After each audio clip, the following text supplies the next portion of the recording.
I'm Delilah, and tonight, like most nights since arriving in Monte Carlo, I found myself sitting alone at a small cafe near the bustling casino square. It's a far cry from the extravagant life I was born into, but after graduating from a prestigious college in New York, I crave something simple, something real. My father owns what feels like half the world: luxury hotels, tech firms, you name it.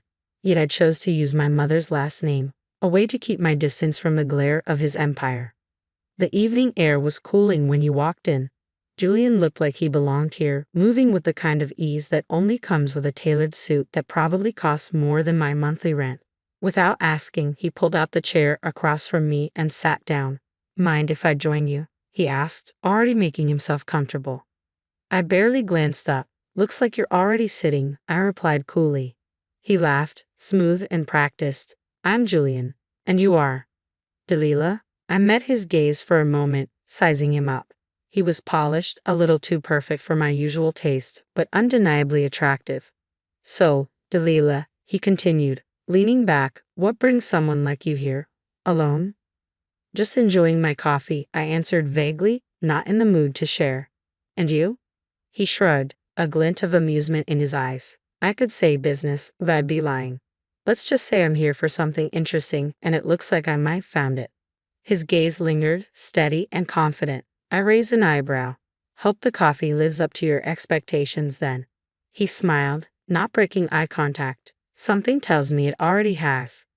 I wasn't here for a fling, and I didn't intend to entertain anyone's lines. Look, I'm not one of those girls who falls for charming strangers. If that's what you're after, you're wasting your time. Julian leaned back, an amused expression crossing his face. "Who says I'm playing a game?" "Experience," I said bluntly. "You sit down uninvited, drop a line. What, expect a number or a date?" He chuckled, genuinely this time.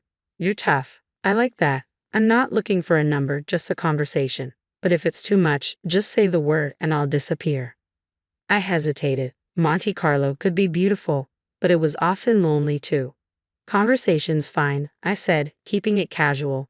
To my surprise, talking with Julian was easy. He didn't try to impress me with wealth or connections. He was comfortable, and as the evening wore on, I found myself genuinely enjoying his company. Eventually, as the night began to wind down, I stood to leave. "Well, Julian," I said, "this was unexpectedly pleasant." He grinned, catching my surprise. "Surprised yourself, huh?" "Maybe just a little," I admitted. "Good night, Julian." "Good night, Delilah," he replied, his gaze lingering as I walked away. For the first time, the nights here didn't feel so solitary. In the following days, Julian seemed to appear wherever I was, as if drawn to the same places. Surprisingly, his persistence wasn't annoying. It was as if he truly enjoyed my company. One evening, he sat beside me on a quiet terrace overlooking the sea, bringing 3 coffees just in case he guessed wrong.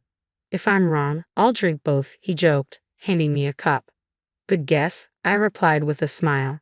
We settled into a comfortable rhythm, sharing stories about favorite movies, debating over the best James Bond he swore by Daniel Craig while I was a Sean Connery fan, and wandering through the local markets.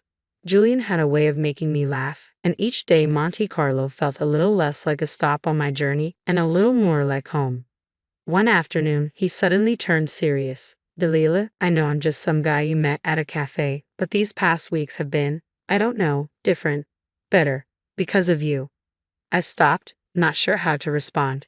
"Julian, I like spending time with you, I really do. But this is just a break for me. I'm not looking for complications." He nodded, his face softening. "No pressure. Just, no, I'm here, okay. I think you're pretty amazing." Days turned into weeks, and my time in Monte Carlo was nearing its end. Julian and I had drifted into late-night dinners and early morning walks, something I never anticipated under the Mediterranean stars. Then one evening, Julian surprised me. "Come back with me," he said, hope filling his voice. "There's a position at my company back in the States. I know it's sudden, but I just think it could be great." The idea was insane, completely out of character for me, yet part of me was tempted by the adventure or the chance to see where this could lead. Just as I was considering the possibility, my father showed up unannounced, his laughter echoing through the room as he stepped into my space like he owned it. Well, Delilah, hiding out in plain sight, are we?" he chuckled, enveloping me in a hug that left me breathless. Tell me about this decision. This guy must be something special for you to consider moving like this. I sighed, feeling the weight of everything pressing down. His name's Julian, and he doesn't know about all of this.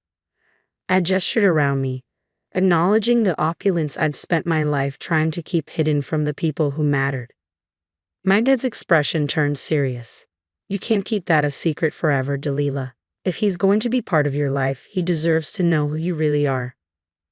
I know, Dad, I replied quietly.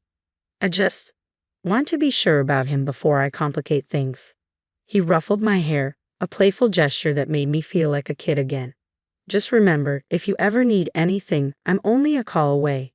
And don't forget, I've got eyes everywhere, he added with a wink. The next few weeks passed in a blur.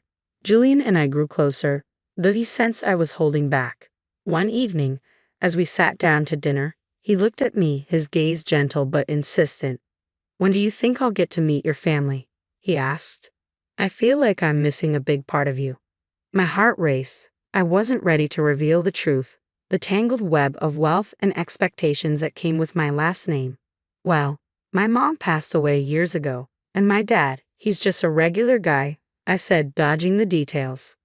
Julian reached for my hand. Whenever you're ready, I'd like to meet him. Family's important.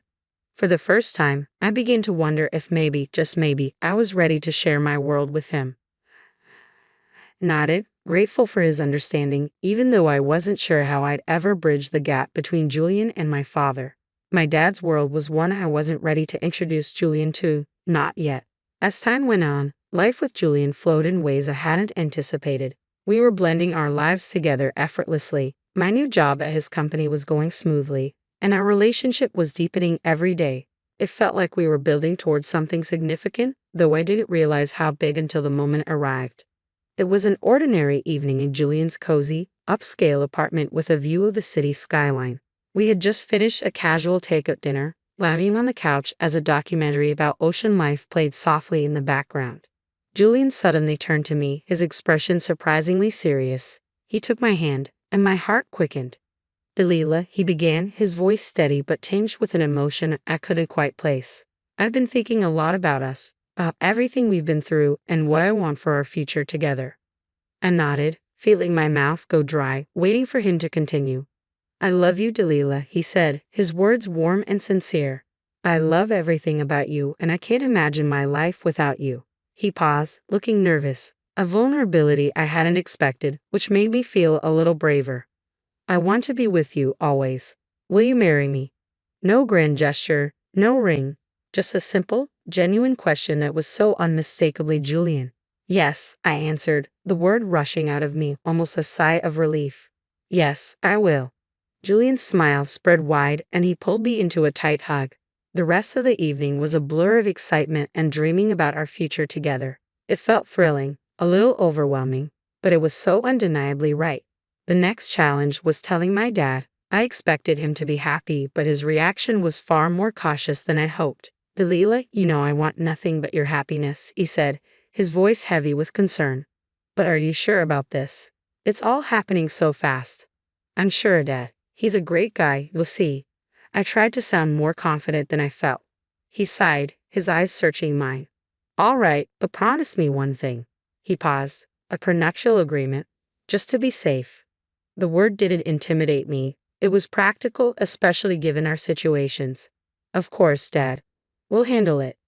That's good, he replied, adding after a pause, but Delilah, I won't be at the wedding. I don't want to spoil your story of being a simple girl. Next, I met Julian's mother, whose reception was ice cold from the start. Over dinner at their family home, she looked at me with a chilling gaze. Julian, are you sure about this girl? She asked bluntly. She doesn't seem like she's a fit for our family. Julian tried to smooth things over, but his mother was adamant. A prenuptial agreement is non-negotiable, she said firmly. I nodded without hesitation, understanding that agreeing would ease some of the tension. Absolutely, I wouldn't have it any other way. Later, we met with a lawyer to finalize the agreement. Despite these early challenges, our wedding in the Maldives was breathtaking. Standing beside Julian with the ocean waves lapping at the shore and sand under our feet, I felt a rush of hope. It felt like it was just the two of us. our love, and a future we were ready to shape together. Settling into married life began beautifully. We moved into a spacious new house, meant to be the foundation of our dream life together. I threw myself back into work, determined to prove I was more than just the boss's wife. My role was challenging, but now, with new expectations, it felt even more significant. I wasn't just managing projects. I was part of decision making, and Julian seemed proud, at first. But as my projects succeeded, bringing in significant profits and bolstering the company's reputation, I sensed a shift in Julian. At first, it was a passing remark, a subtle comment. Then one evening, over dinner, he brought it up. "Delilah, you're doing great at work. Maybe too great," he said, not meeting my eyes. Confused, I looked at him. "What do you mean? Isn't that good for the company?" "It is," he admitted, pushing his food around. "But you know, the guys are starting to say it's becoming the Delilah show over there." I was taken aback. "Isn't that a bit unfair? I thought you'd be happy with our success." "I am," he replied, though he didn't sound it. "But it's just a lot. Everyone's talking about you, how you handle things, and it makes me wonder where I stand." That conversation marked a turning point. Julian's once supportive attitude began to feel clouded with jealousy and resentment. I couldn't understand it. Wasn't he the one who'd encouraged me to step up? The tension only grew when his mother stayed with us, bringing the traditional mindset I'd never had to contend with. She would casually remark about my work, suggesting that a wife's place was more at home. "You're always at the office, Delilah. When do you find time to care for your husband?" she would say. I tried to ignore it, hoping to keep the peace, but her words added to the distance between Julian and me.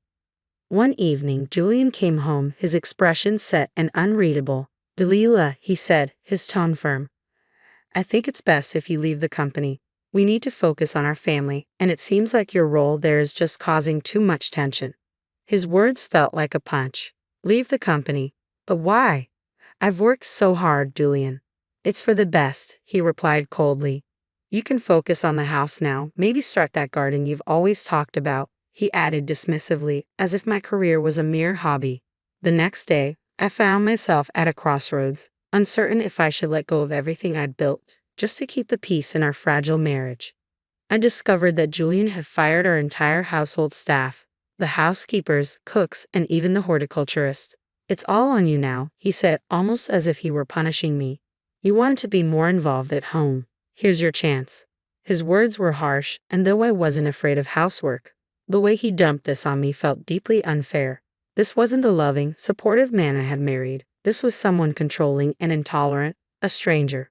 Adding to the tension, Julian's mother, who was staying with us, seemed to enjoy this turn of events. "It's good for a wife to focus on her home," she would say, smile barely concealing a smirk whenever Julian talked about my new role as a full-time housewife. Each day, I tried to adjust, but a sense of shame grew within me, shame that I hadn't seen this coming, and a quiet, painful shame that maybe my father had been right about Julian all along. When Julian suggested a trip to Monte Carlo to rekindle our strained relationship, I felt hesitant yet hopeful. But that hope was quickly dashed when his mother announced she would be coming along. "It's been ages since I traveled," she declared, her words leaving no room for disagreement. Julian welcomed her enthusiastically, without a single thought for my feelings. We rented a small house in Monte Carlo, charming but costly. What was meant to be a retreat quickly became a prison. From the moment we arrived, Julian and his mother treated the city as their playground, renting luxury cars, visiting exclusive boutiques, and dining at the finest restaurants. Meanwhile, I was left behind to manage the household, preparing meals and cleaning up after their daily excursions.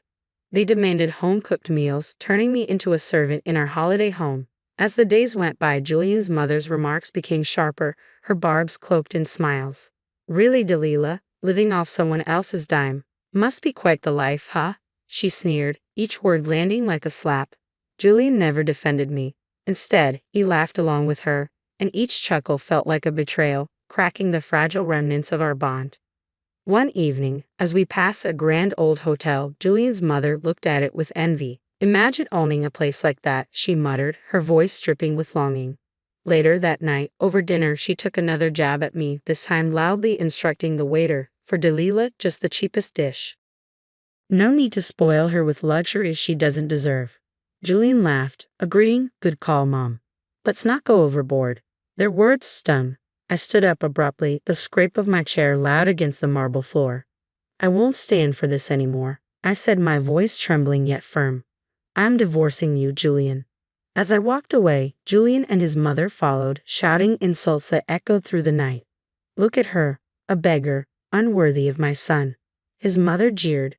My heart pounded, but before I could escape, Julian caught up, grabbed my purse, and sneered, This is my money, Delilah.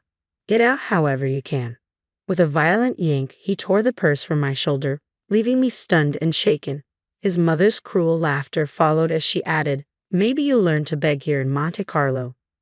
Just then, as their laughter echoed down the street, fate intervened.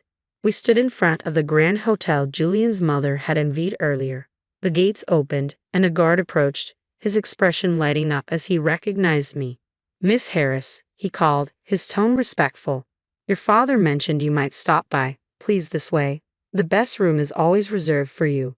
Julian and his mother froze, their smug expressions vanishing as they realized my connection to the hotel. His mother stammered, Harris.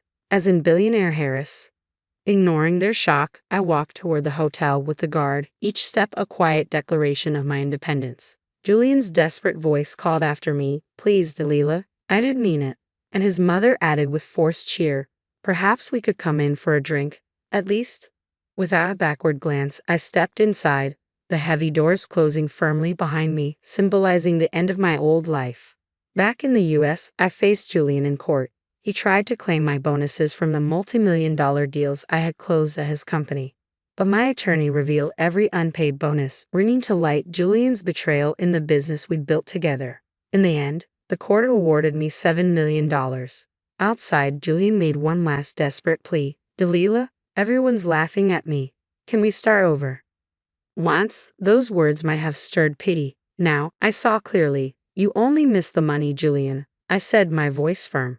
Maybe next time, you'll think twice about whom you listen to. Without waiting for a response, I walked away, my heels clicking on the courthouse steps, each step a testament to my strength. Back home, my father was waiting. The silence between us felt heavy, filled with the words I'd kept to myself. Finally, I spoke. Dad, I should have listened to you. He wrapped me in a warm embrace, his voice gentle. You had to learn for yourself. Now you know, and that's what matters. Late into the night, we talked about mistakes, lessons, and new beginnings. Inspired, I began planning my next chapter. With the skills I'd gained and the resources I now had, I started my own business. The journey was challenging, but each step confirmed that I was on the right path. Sitting in my new office, looking over the bustling city, I realized how far I had come, from a trapped wife in a broken marriage to a confident businesswoman. Every hardship had made me stronger, and now, the future was mine to shape.